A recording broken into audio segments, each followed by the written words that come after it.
দর্শক, আপনি কি জানেন গত রাতে কুয়েত শহর হঠাৎ করে কেন সম্পূর্ণ অন্ধকারে ডুবে গেল?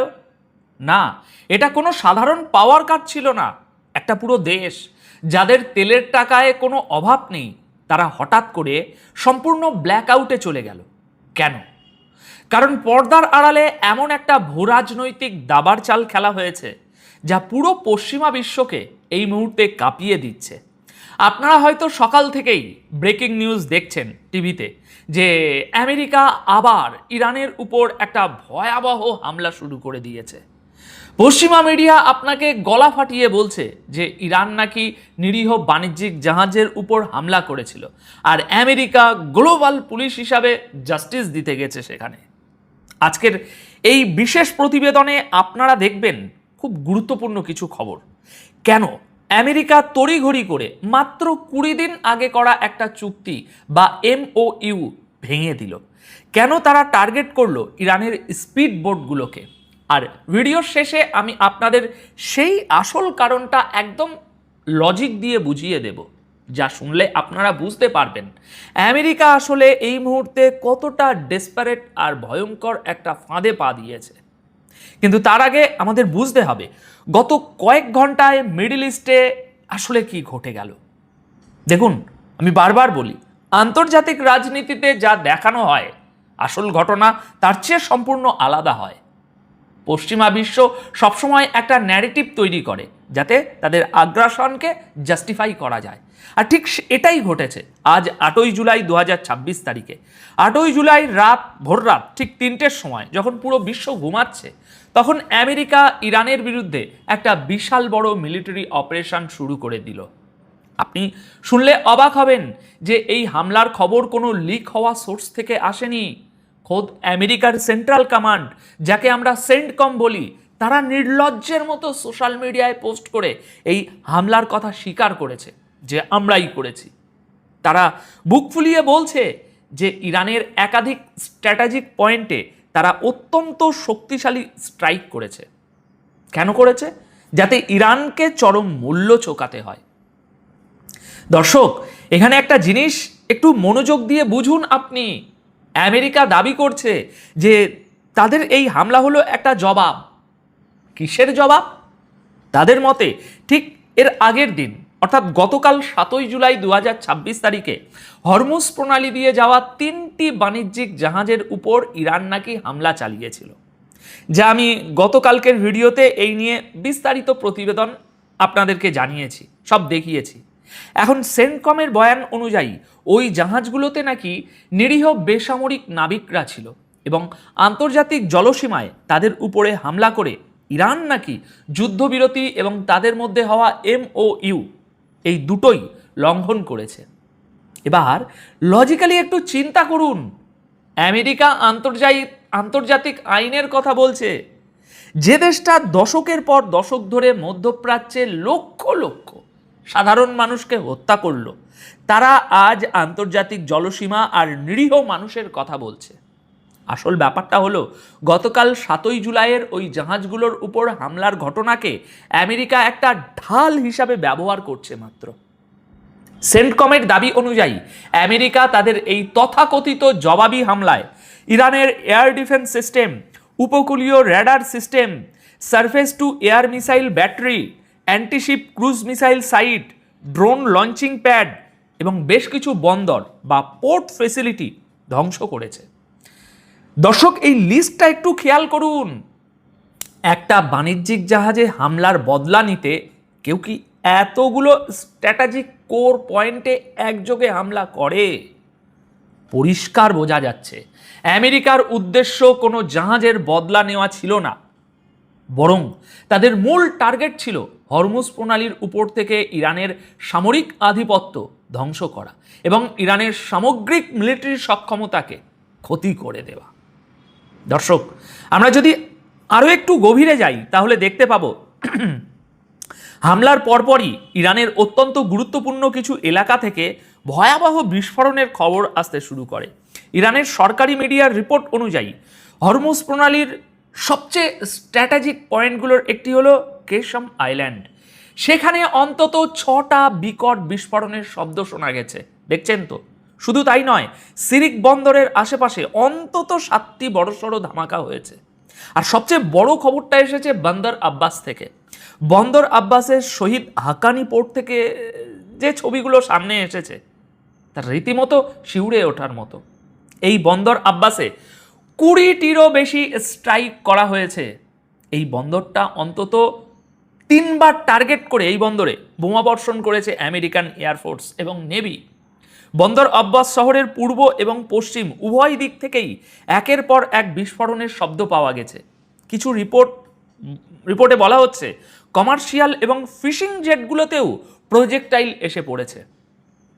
অর্থাৎ আমেরিকা শুধু মিলিটারি টার্গেটেই থামেনি, তারা ইরানের অর্থনৈতিক এবং সাধারণ অবকাঠামোর উপরেও আঘাত এনেছে।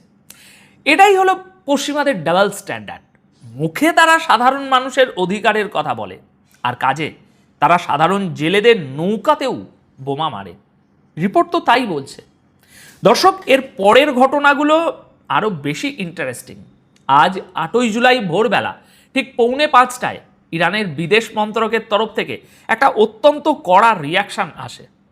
ইরানের ফরেন মিনিস্ট্রি সরাসরি আমেরিকাকে সমঝোতা সড়ক ভাঙার এই দায়ে অভিযুক্ত করেছে। তারা স্পষ্ট ভাষায় জানিয়ে দিয়েছে যে আমেরিকা ইরানের তেল রপ্তানির উপর যে নিষেধাজ্ঞা শিথিল করেছিল তা একতরফাভাবে প্রত্যাহার করে নিয়ে MOU এর আর্টিকেল 10-এর সরাসরি লঙ্ঘন করেছে আমেরিকা। দর্শক, ভেবে দেখুন, একটা চুক্তিতে সই হওয়ার পর মাত্র 20 দিনও পার হয়নি আর আমেরিকা তার প্রতিশ্রুতি ভেঙে দিল। ইরানের বিদেশ মন্ত্রক ঠিক এই কথাটাই বলেছে যে এর মাধ্যমে আবারও এটা সরাসরি বিশ্বের সামনে প্রমাণিত হয়ে গেল যে আমেরিকার উপর কোনোভাবেই ভরসা করা যায় না। দেখুন, পশ্চিমাদের এই হিপোক্রেসি নতুন কিছু নয়। তারা চুক্তি করে শুধু নিজেদের সময় কেনার জন্য, আর সুযোগ পেলেই সেই চুক্তির ডাস্টবিনে ছুঁড়ে ফেলে। ইরান পরিষ্কার ভাষায় জানিয়ে দিয়েছে যে আমেরিকা অনেক বড় একটা ভুল করে ফেলেছে এবং এর জবাব হবে অত্যন্ত কঠোর। হয়তো আপনারা যখন এই ভিডিওটি দেখছেন ততক্ষণে ইরানের সেই কঠোর জবাব দেওয়া শুরু হয়ে গেছে, কারণ ইরানের তরফ থেকে জানানো হয়েছে যে তাদের এবারের জবাব হতে চলেছে ইতিহাসের অন্যতম বৃহৎ একটি কাউন্টার অ্যাটাক। এবার আসুন আর একটা গুরুত্বপূর্ণ পয়েন্টে। এই পুরো ঘটনাটা এমন একটা সময়ে ঘটছে যখন ইরানে একটা অত্যন্ত সংবেদনশীল পরিস্থিতি বিরাজ করছে। আপনারা জানেন যে আয়াতুল্লাহ সৈয়দ আলী খামেনির শেষকৃত্যের আনুষ্ঠানিকতা এখন বর্তমানে চলছে এবং তার জানাজা ইরাকে পৌঁছেছে। গত 5 দিন ধরে ইরানে যে বিশাল জনসমুদ্র দেখা যাচ্ছিল সেটা এখন কিছুটা শান্ত। ঠিক এই সুযোগটাই নিয়েছে আমেরিকা। তারা জানতো যে ইরানের ভিতরের পরিস্থিতি এখন শোকহত এবং কিছুটা হলেও একটা ট্রানজিশনাল ফেজের মধ্যে দিয়ে যাচ্ছে তারা। পশ্চিমা বিশ্ব সবসময় এভাবেই পিছন থেকে ছুরি মারে, তারা কখনোই সামনাসামনি লড়তে আসে না। কিন্তু আসল খেলাটা এখানে নয়, আসল খেলাটা চলছে হরমুজ প্রণালীর জলে। আপনারা যদি লক্ষ্য করেন তাহলে দেখবেন আমেরিকা এই হামলায় ইরানের সিরিক বন্দরে IRGC নেভির যে স্পিড বোট, সেই স্পিড বোটগুলোকে সবচেয়ে বেশি টার্গেট করেছে। স্পিড বোটগুলোতে আগুন লাগার অসংখ্য ছবি সামনে আসছে। কিন্তু কেন এই স্পিড বোটগুলো আমেরিকার কাছে এত ভয়ের কারণ? এর কারণ হলো IRGC পশ্চিমা নৌবাহিনীর মতো এত বিশাল বিশাল এয়ারক্রাফট ক্যারিয়ার নিয়ে ঘোরে না। তারা ব্যবহার করে অ্যাসিমেট্রিক ওয়ারফেয়ার কৌশল। তাদের ছোট, অত্যন্ত দ্রুতগামী এবং মিসাইল সজ্জিত এই যে স্পিডবোট, এই স্পিডবোটগুলো যখন একসাথে ঝাঁক বেঁধে কোনো বড় যুদ্ধজাহাজের দিকে তেড়ে যায় তখন আমেরিকার কোটি কোটি ডলারের ডিফেন্স সিস্টেমও অকেজো হয়ে পড়ে। আমেরিকা খুব ভালো করেই জানে যে হরমুজ প্রণালীতে যদি IRGCর এই স্পিডবোটগুলো অ্যাক্টিভ থাকে তাহলে আমেরিকার কোনো যুদ্ধজাহাজ সেখানে টিকতে পারবে না। আর ঠিক এই কারণেই এই হামলাতে তারা অত্যন্ত সুপরিকল্পিতভাবে IRGCর নেভেল ক্যাপাবিলিটি নষ্ট করার চেষ্টা করেছে, যাতে হরমুজ প্রণালীতে ইরান আর খুব বেশি নজরদারি এখন করতে না পারে। সমস্যাটা তো ওখানে। দর্শক, আমি আগেই একটা ইঙ্গিত দিয়েছিলাম যে ইরান হয়তো হরমুজ প্রণালীতে বিদেশি জাহাজ ঢোকার উপর টোল বসাতে চাইছিল বা কোনো কড়াকড়ি করতে চাইছিল। আমেরিকা তাদের যুদ্ধ জাহাজ সেখানে পাঠাচ্ছিল এবং তার আগেই তারা এই প্রিএম্পটিভ স্ট্রাইক করে দিল। বন্দর আব্বাস থেকে যে বিশাল কালো ধোঁয়ার কুণ্ডুলি ওঠার ছবি আমরা দেখছি তা প্রমাণ করে যে আমেরিকা সিজ ফায়ারের পর ইরানের উপর এ যাবৎকালের সবচেয়ে বড় আঘাতটা এনেছে আজ। এবার ভাবুন এর ইম্প্যাক্টটা এরপর কি হতে চলেছে। এই মুহূর্তে কিছু আনভেরিফাইড রিপোর্ট থেকে জানা যাচ্ছে যে আইআরজিসি নেভিকে ইরানের শীর্ষ পর্যায় থেকে নির্দেশ দেওয়া হয়ে গিয়েছে হরমুজ প্রণালী দিয়ে যাওয়া সমস্ত জাহাজের যাতায়াত বন্ধ করে দেওয়ার জন্য। দর্শক, এই একটা সিদ্ধান্ত পুরো বিশ্বের অর্থনীতিকে উল্টে দেওয়ার ক্ষমতা রাখে। যদি সত্যিই ইরান হরমুজ প্রণালী সম্পূর্ণ ব্লক করে দেয় যা আগে করেছে, তাহলে সেটা শুধু আর আমেরিকা আর ইরানের মধ্যে সীমাবদ্ধ থাকবে না। পুরো বিশ্বের তেল সরবরাহ, গ্যাস সাপ্লাই, ইন্টারন্যাশনাল শিপিং আর গ্লোবাল ইকোনমি একটা ভয়াবহ সংকটের মুখে পড়বে। এর আগেও পড়েছে, আপনারা দেখেছেন, এবার আরও বেশি। ইতিমধ্যেই রাতের অন্ধকারে আন্তর্জাতিক বাজারে অপরিশোধিত তেলের দাম এক লাফে অনেকটাই বেড়ে গেছে এই এক রাতে। যদিও ইরান অফিসিয়ালি এখনও হরমুজ প্রণালী বন্ধ করার কোনো ঘোষণা দেয়নি, কিন্তু পরিস্থিতি যেদিকে এগোচ্ছে ভাই, তাতে এটা যে কোনো মুহূর্তে ঘটতে পারে। আমেরিকা বলছে তারা গতকাল 7ই জুলাইয়ের হামলার বদলা নিচ্ছে, যেখানে সৌদি আরব এবং কাতারের জাহাজও নাকি আক্রান্ত হয়েছিল। আর এই অজুহাত দেখিয়ে আমেরিকা ইরানের তেল রপ্তানির ছাড় বাতিল করেছে। এখন এই পুরো জিওপলিটিক্যাল ইকুয়েশনে আরব দেশগুলোর ভূমিকাও কিন্তু খুব গুরুত্বপূর্ণ। দর্শক, আজ 8ই জুলাই সকাল 5:15টার দিকে খবর এসেছে যে বাহরাইন গতকাল 7ই জুলাইয়ের ওই জাহাজ হামলার তীব্র নিন্দা জানিয়েছে। অর্থাৎ আমেরিকা খুব সূক্ষ্মভাবে এবার আরব দেশগুলোকে ইরানের বিরুদ্ধে খেপিয়ে তোলার চেষ্টা করছে। কিন্তু তারা এটা বুঝতে পারছে না যে আজকের পৃথিবী আর 1990 সালের বিশ্ব এক নয়। আজকের পৃথিবীতে বহুমেরু বিশ্বের উত্থান হয়েছে। রাশিয়া, চীন এবং ব্রিক্স দেশগুলো এই পুরো ঘটনার উপর তীক্ষ্ণ নজর রাখছে।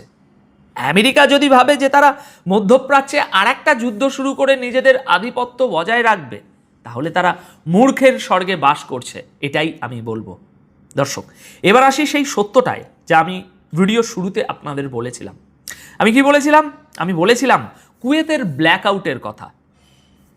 ইরানের সরকারি টিভি চ্যানেল IRIB রিপোর্ট করেছে যে কুয়েত শহর সম্পূর্ণ অন্ধকারে ডুবে গেছে। কিন্তু কেন? দর্শক, এটা কোনো পাওয়ার গ্রিড ফেলিওর নয়। যখন কোনো দেশে ব্যালিস্টিক মিসাইল বা ফাইটার জেটের হামলার প্রবল সম্ভাবনা থাকে, তখন টার্গেটগুলোকে এক প্রকার কনফিউজ করার জন্য এভাবেই ব্ল্যাকআউট করা হয়। হ্যাঁ, যদিও আধুনিক মিসাইলগুলোতে GPS গাইডেড থাকে মিসাইলগুলো, তবুও এই ব্ল্যাকআউট প্রমাণ করে যে পুরো মধ্যপ্রাচ্য এই মুহূর্তে একটা সর্বাত্মক যুদ্ধের প্রস্তুতি নিয়েছে। কুয়েত ভয় পাচ্ছে যে আমেরিকার ঘাঁটিতে হামলার রেশে তাদের উপরে কিছু না ক্ষতি হয়ে যায়। দর্শক, এবার আমি আপনাদের সেই সিক্রেটটা বলবো, কেন আমেরিকা মাত্র 20 দিনের মাথায় একটা ইন্টারন্যাশনাল MOU ছিঁড়ে ফেলে এমন পাগলের মতো হামলা চালালো। দেখুন, আসল ব্যাপারটা হলো 3টি বাণিজ্যিক জাহাজের উপর হামলাটা ছিল একটা ফলস ফ্ল্যাগ অপারেশন। আমেরিকার ইন্টেলিজেন্স খুব ভালো করেই খবর পেয়ে গিয়েছিল যে ব্রিক্স এবং মাল্টিপোলার বিশ্বের দেশগুলোর সাথে ইরান এমন একটা অর্থনৈতিক ফ্রেমওয়ার্ক তৈরি করার একেবারে চূড়ান্ত পর্যায়ে চলে গেছে, যা হরমুজ প্রণালীকে ব্যবহার করে আমেরিকার যে পেট্রো ডলার আছে, সেই পেট্রো ডলার হেজিমনি বা ডলারের একচেটিয়া আধিপত্যকে সরাসরি ধ্বংস করে দিত কিছুটা সময়ের মধ্যে।